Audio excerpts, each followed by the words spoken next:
இந்த டெல்டா பகுதியில் சில இடங்களில் பிரச்சாரத்தை முடித்துவிட்டு சாயங்காலம் தஞ்சாவூர், திருவையாறு இந்த பகுதியில் இருக்கின்றோம். மிக முக்கியமாக தஞ்சாவூர்ல பாரதிய ஜனதா கட்சியுடைய மூத்த தலைவர் இதற்கு முன்பு பாராளுமன்ற தேர்தல் 2024 போட்டியிட்டு மக்களுடைய அன்பை எல்லாம் பெற்று நிறைய வாக்குகள் வாங்கியிருக்கக்கூடிய அண்ணன் கருப்பு முருகானந்தம் அவர்கள் இப்ப 2026 சட்டமன்ற தேர்தலில் நம்முடைய தேசிய ஜனநாயக கூட்டணி சார்பாக வெற்றி வேட்பாளராக அண்ணன் இங்கு நின்று கொண்டிருக்கின்றார்.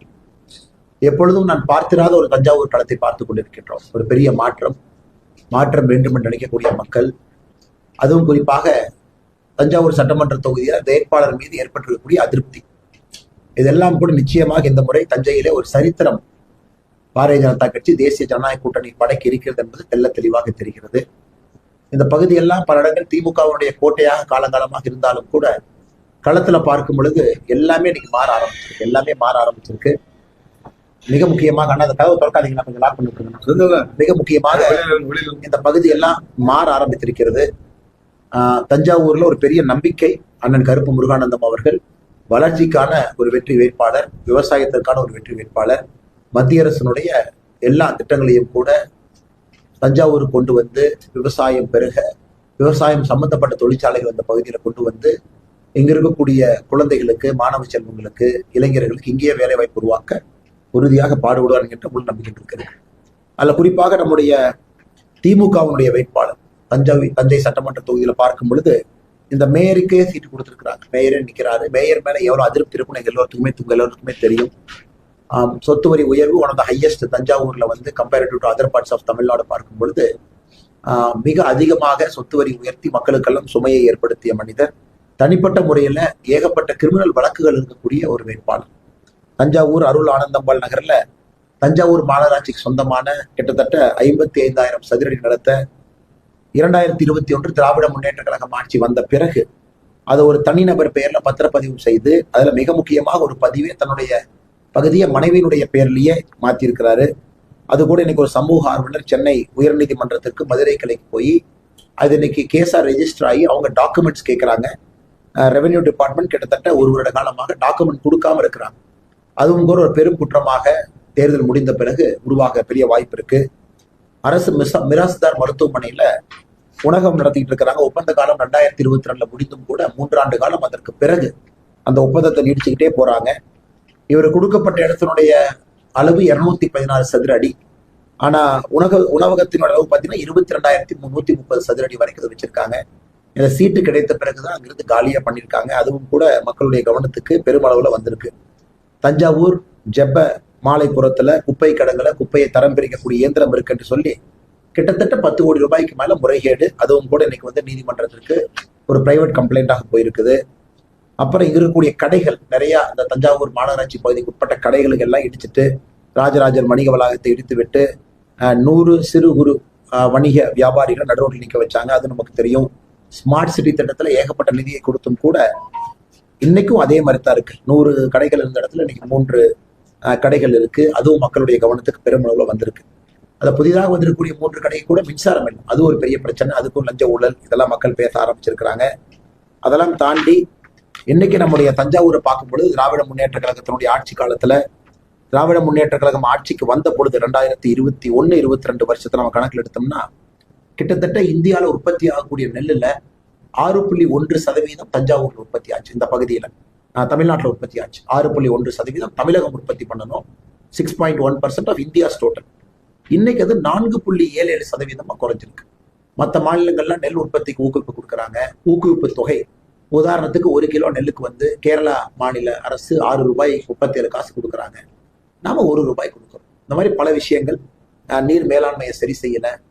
மிக முக்கியமாக இந்த நிலத்தடியினுடைய நீர் தன்மையெல்லாம் பாதிச்சு இன்னைக்கு மண்ணினுடைய தன்மையெல்லாம் மாறி இருக்கு. ஸோ தமிழ்நாட்டை பொறுத்தவரை 71 லட்சம் டன் நாம 2019-20 பண்ணணும். அது 21-22 திராவிட முன்னேற்ற கழகம் ஆட்சிக்கு வந்த பொழுது 79 லட்சம் tonne. One of the highest தமிழ்நாட்டுடைய சரித்திரத்துல நெல் உற்பத்தி. இன்னைக்கு 67 லட்சம் டன்னாக குறைஞ்சிருக்கு. கிட்டத்தட்ட 12 லட்சம் டன் இந்த 5 ஆண்டுகள்ல நெல் உற்பத்தி மட்டுமே தமிழகத்தினுடைய மொத்தம் எல்லாம் சேர்ந்து குறைஞ்சிருக்கு. அதுவும் நம் கருத்தில் கொள்ள வேண்டும். ஒரு காலத்துல தமிழகம் நெல் உற்பத்தியில எங்கேயோ இருந்தோம். ஒரு 10 ஆண்டுகளுக்கு முன்பு கூட 8வது இடத்துல இருந்தோம். இன்னைக்கு 10வது இடத்துல இருக்கிறோம். இந்திய அளவுல 10th பொசிஷன்ல இருக்கும். புதிதாக எந்த ஒரு தொழிற்சாலையும் இங்கே இல்லை. மதிப்பு கூட்டு செய்யக்கூடிய தொழிற்சாலைகள், வேல்யூ அடிஷன், குறிப்பாக விவசாயம் சம்பந்தப்பட்ட பொருட்கள் எதுவுமே இல்லை. மக்கள் இதெல்லாத்தையும் பார்க்குறாங்க. என் திருவாரூர் பக்கத்து மாவட்டத்தை எடுத்துக்கிட்டோம்னா மனித வளர்ச்சி குறியீடு தமிழகத்துல கடைசி 5க்குள்ள இருக்காங்க. ப்ரொடக்டிவிட்டி இருக்கக்கூடிய நகரம், அதாவது எந்த அளவுக்கு எக்கனாமிக் அவுட்புட் ஒரு நகரம் கொடுக்குதுன்னு பார்த்தீங்கன்னா திருவாரூர் கடைசியாக இருக்கு. அதெல்லாம் கூட மக்கள் பார்க்குறாங்க. இத்தனை காலமாக திமுகவுக்கு நம்ம ஓட்டு போட்டோம். அது எம்பி தேர்தலாக இருக்கட்டும், எம்எல்ஏ தேர்தலாக இருக்கட்டும், எந்த வளர்ச்சியுமே இல்லை.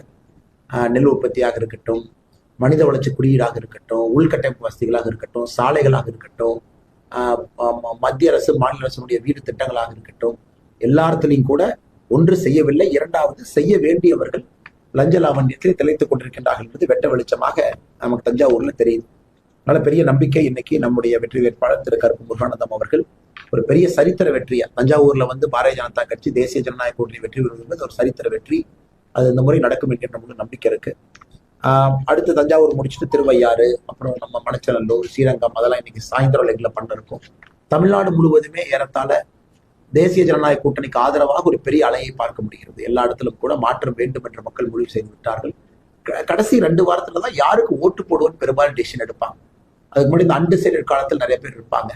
எனக்கு அந்த மக்கள் எல்லாம் வேண்டான்னு முடிவு பண்ணிட்டாங்க. கடைசி 2 வாரத்துல நடுநிலையாக இருந்தவர்கள்லாம் இன்னைக்கு தேசிய ஜனநாயக கூட்டணியின் பக்கம் வந்துட்டாங்க. அதனால பெரிய ஒரு சரித்திர வெற்றி மே 4ஆம் தேதி மக்கள் நம்ம கொடுக்கிருக்கின்றார்கள் என்பதும் கூட நம்ம கிரவுண்ட் லெவல்ல பார்க்கும் பொழுது தெரிகிறது. இந்த முறை டெல்டா உடையும். எப்பவுமே டெல்டா எங்க கோட்டைன்னு திமுக சொல்லிட்டு இருப்பாங்க. இந்த முறை டெல்டால பெரிய அளவுக்கு திராவிட முன்னேற்ற கழகம் அடி வாங்க போறாங்க, தஞ்சாவூர் உட்பட. அதனால மக்கள் எல்லாம் யோசிச்சு யார் என்ன செஞ்சிருக்காங்கன்னு பார்த்து இந்த தடவை வாக்களிக்கும் பொழுது திராவிட முன்னேற்ற கழகத்துக்கு இந்த பகுதியில நிறைய இடத்துல தோற்பதற்கான வாய்ப்புகளை தான் நான் பார்க்கிறேன். இங்க முடிச்சுட்டு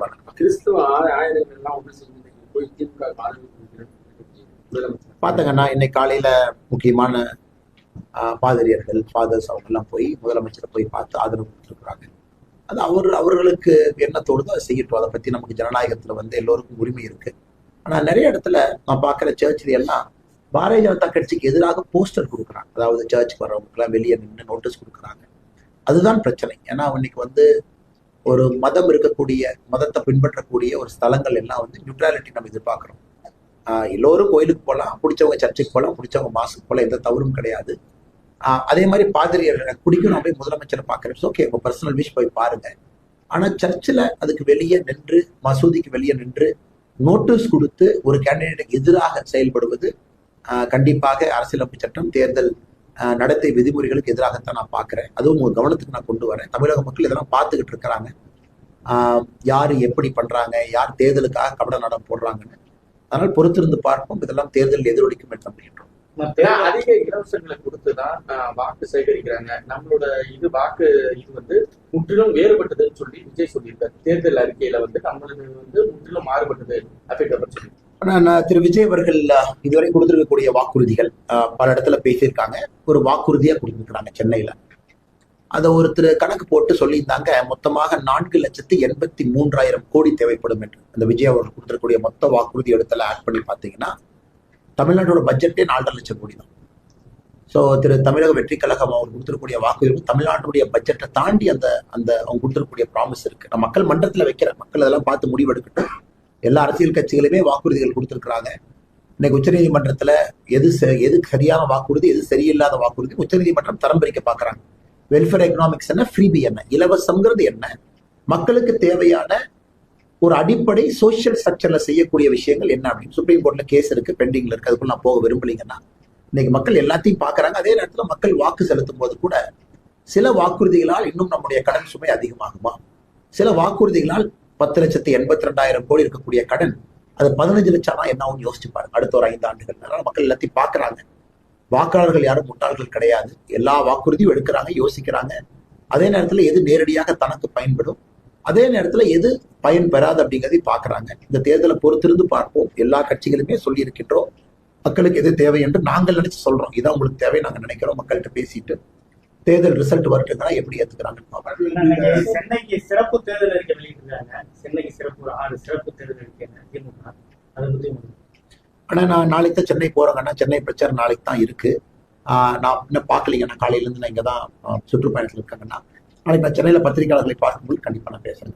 what will be the effect of the effect and the outcome of poll results? Given the emotional connect of the people with that, and is there a possibility of their congress? Sir, I don't see a possibility of hung assembly, sir, but I see நான் விஜய் அவர்களை பொறுத்தவரை விஜய் அவர்கள் வாங்கக்கூடிய வாக்குனால, விஜயனுடைய தாக்கத்தினால தமிழ்நாடு ஒரு தொங்கு சட்டமன்றத்தை நோக்கி போகுமா அப்படின்னு கேள்வி எழுப்பினாங்க ஐயா. நான் அதை பார்க்கவில்லை அப்படின்னு சொன்னாங்க. ஐ டோன்ட் சி அந்த பாசிபிலிட்டி நான் பார்க்கலிங்க.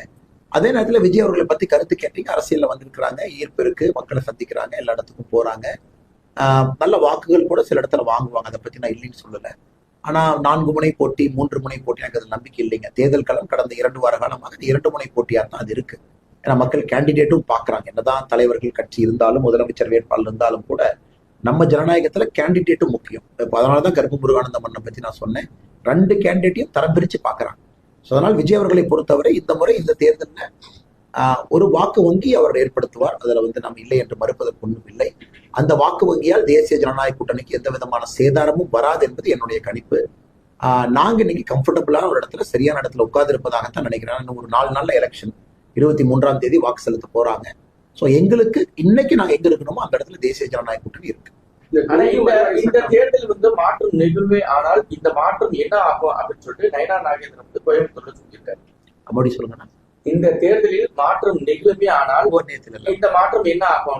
நேத்து பேசினாங்க. என்ன சொன்னாங்கன்னா, இந்த தேர்தல்ல மாற்றம் நடக்கவில்லை என்றால் உங்க நிலைமை என்ன ஆகும்னு யோசிச்சு பாருங்க. நேத்து ஸ்பீச் அது தமிழ்நாட்டு மக்கள் எல்லோருமே யோசிக்க வேண்டிய விஷயம் தான். எல்லோருமே இந்த முறை திரும்ப திராவிட முன்னேற்ற கழகம் இன்னும் 5 ஆண்டு காலம் இதே பொறுப்புல இருந்தா என்ன ஆகும்னு ஒரு சிந்திக்கணும். கடன் சுமை, பெண்களுக்கு எதிரான பாலியல் குற்றங்கள், சட்டம் ஒழுங்கு சீர்கேடு, குடும்ப ஆட்சி, லஞ்ச லாவண்யம், நகராட்சியினுடைய சீர்கேடு, மாநகராட்சியினுடைய சீர்கேடு, உள்ளாட்சிகளுடைய சீர்கேடு, இதெல்லாம் கூட மக்கள் பார்க்கணும். போதைப் பொருளுடைய புழக்க வழக்கம் எல்லா இடத்துலையும் இன்னைக்கு கிராமத்தை நோக்கி வந்துருச்சு. நகரத்துல இருந்த போதைப் பொருள் கிராமத்துக்கு வந்துருச்சு.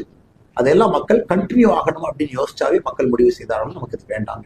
In terms of campaign, is there any position in your alliance, and how do you see that in your campaign impact compared to DMK?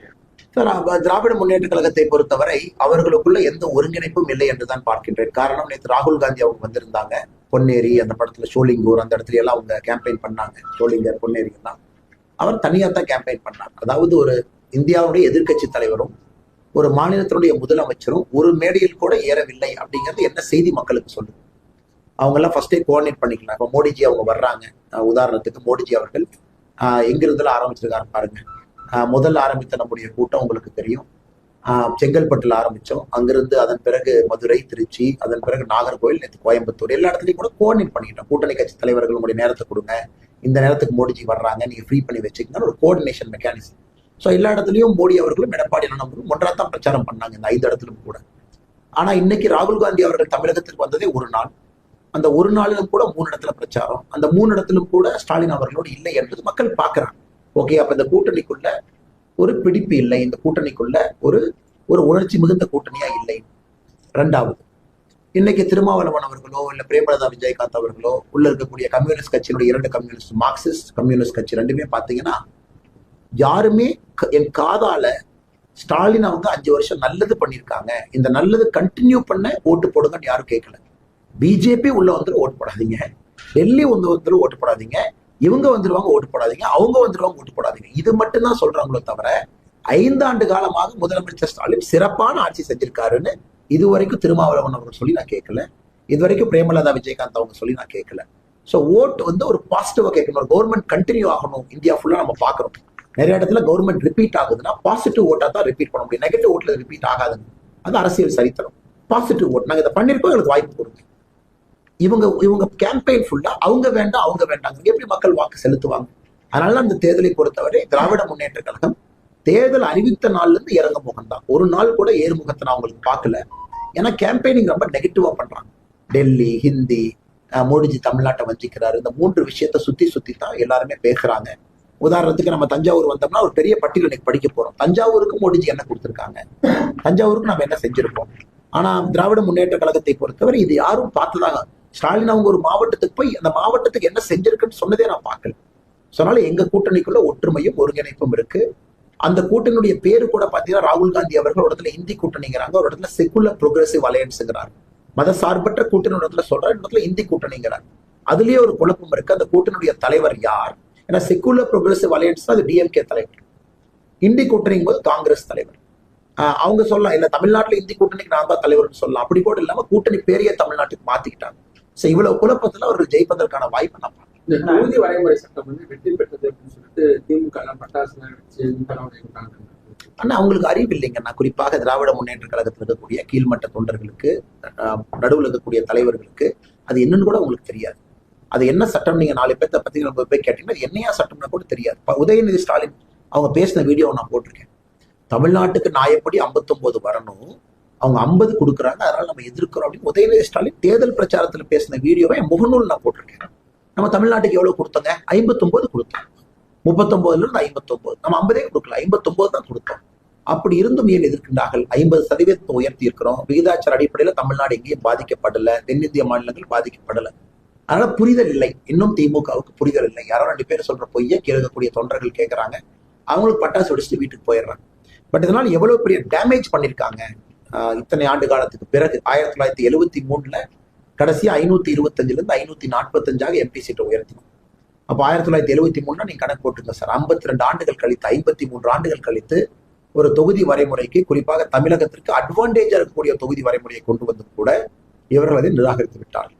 அதனால் நிச்சயமாக இந்த தேர்தலில் சகோதரிகள் தாய்மார்களுடைய கோபம் வெளிப்பட்டு ஏப்ரல் 23 தெரியும் என்பது எங்கள் கருத்து. ஆனா இந்த தேர்தலுக்காண்டி தான் அதிகமா வந்து நரேந்திர மோடிஜி வந்து அதிகமா தமிழகத்துல வந்து வராங்க அப்படின்ற மாதிரி ஒரு ராகுல் காந்தி வராததுக்காக மோடிஜி அதிகமா வர்றாங்கன்னு சொன்னா எப்படிங்க நான் ஏத்துக்க முடியும்? மோடிஜி நாங்க 50 டைம் கூட கூட்டிட்டு வருவோம், நாங்க மோடிஜி 100 டைம் கூட கூட்டிட்டு வருவோம். மோடிஜிக்கு நேரம் வந்து எத்தனை முறை வேணுமாலும் வருவார். அவர் எத்தனை முறை தமிழ்நாட்டுக்கு வந்திருக்காருன்னா இந்த ஒரு ஆண்டு மட்டும் நீங்க யோசிச்சு பாருங்க, எத்தனை முறை வந்திருக்காரு. தேர்தலுக்கு முன்பும் வந்திருக்கிறாங்க, ஸ்ரீலங்கால ராமேஸ்வரத்துக்கு வந்தாங்க, எத்தனை முறை வந்தாங்க, தூத்துக்குடி விமான நிலையத்தை ஓபன் பண்றதுக்காக மால்டீவ்ஸ்ல இருந்து வந்தாங்க. அதன் பிறகு எத்தனை முறை நரேந்திர மோடி அவர்கள் தேர்தலுக்கு முன்பு வந்திருக்கின்றார்கள், தேர்தல் ஆரம்பித்த பின்பு வந்திருக்கிறாங்க. ராகுல் காந்தி அவங்க வரல. தமிழ்நாட்டுக்கு எத்தனை முறை 2026ல வந்திருக்கிறாங்க, தேர்தல் அறிவித்த பிறகு எத்தனை முறை வந்திருக்கிறாங்க? இல்லவே இல்லை. ஆனா ராகுல் காந்தி வராததை மறைப்பதற்காக மோடிஜி அடிக்கடி வர்றாருன்னா அந்த நாயத்தை எப்படி ஏத்துக்க முடியுங்கன்னா? With respect to delimitation, Priyanka Gandhi has said that she is ready to accept it, the women reservation bill, she is ready to accept it with the existing number of seats. That is not possible, sir. Existing number of seat 543. அதாவது இன்னைக்கு நடைமுறையில் இருக்கக்கூடிய 543 பாராளுமன்ற உறுப்பினர்கள நீங்க இன்னைக்கு 1/3 கொண்டு வரணும். பிராக்டிக்கலா பேசுவோம் சார். அந்த 1/3 எதை கொண்டு வருவீங்க? இன்னைக்கு ஒரு உதாரணத்துக்கு ராகுல் காந்தி இருக்கிற சீட் எடுத்துக்கலாம் ஐயா. ராகுல் காந்தி அவர்கள் அமேத்தியினுடைய எம்பி. அமேத்தியினுடைய எம்பியை நம்ம உமனுக்கு ரிசர்வ் பண்ணோம். ராகுல் காந்திக்கு எப்படி ஏன் சீட்டை உமனுக்கு கொடுத்தீங்க? ஸோ அதுக்கு ஒரு நடைமுறை சிக்கல் இருக்கு. இப்ப ஹைதராபாத்ல ஓவாசி அவங்க இருக்காங்க, அந்த சீட்டு உமன் மாத்தினா நடைமுறை சிக்கல் இருக்கு. ஃபர்ஸ்ட் சிக்கல் என்னன்னா சார், நாம இன்னைக்கு டீலிமிட்டேஷன் இஸ் டியூ. 2026 முடிஞ்ச உடனே அந்த 1973ல கொண்டு வந்த சட்டம் அது நீடித்து போகிறது.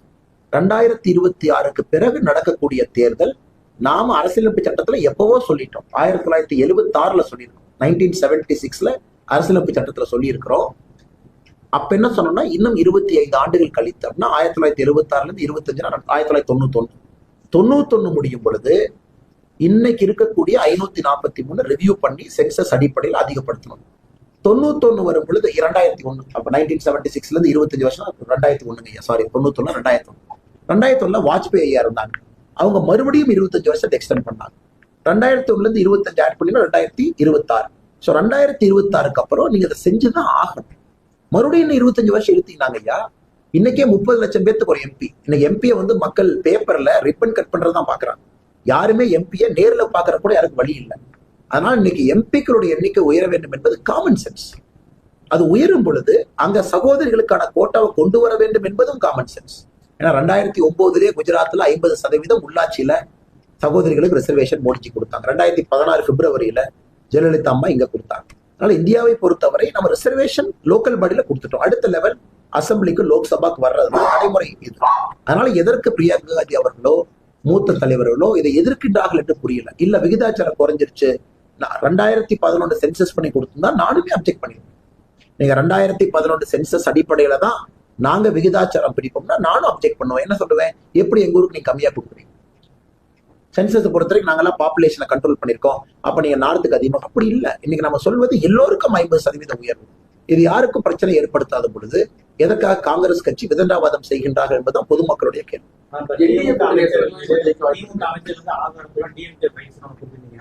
அதே போல இப்ப எதுவும் குற்றச்சாட்டு பேசுனது எல்லா இடத்துலயும் நம்ம பேசுறோம். உதாரணத்துக்கு இன்னைக்கு நாம இந்த இருக்கக்கூடிய வேட்பாளர் திரு சன் ராமநாதனை பத்தி கூட பேசியிருக்கோம். தேர்தல் காலத்துல எல்லா இடத்துலயும் பேசுறோம். அவங்க செய்யக்கூடிய தவறுகள் எடுத்து சொல்றோம்னா ஃபைனல் மக்கள் தீர்ப்பு, மகேசன் தீர்ப்பு. இன்னைக்கு எல்லாமே எதிர்பார்ப்பது ஏப்ரல் 23 ஊழல் அமைச்சர்களை வீட்டுக்கு அனுப்புவதற்காக அவங்க வாக்கு இருக்க வேண்டும் என்று எங்கள் எதிர்பார்ப்பு. ஜனநாயகத்தில் எதிர்பார்க்கத்தான் முடியுங்கன்னா மக்கள் எப்படி யோசிக்கிறாங்க பொறுத்து பார்க்க.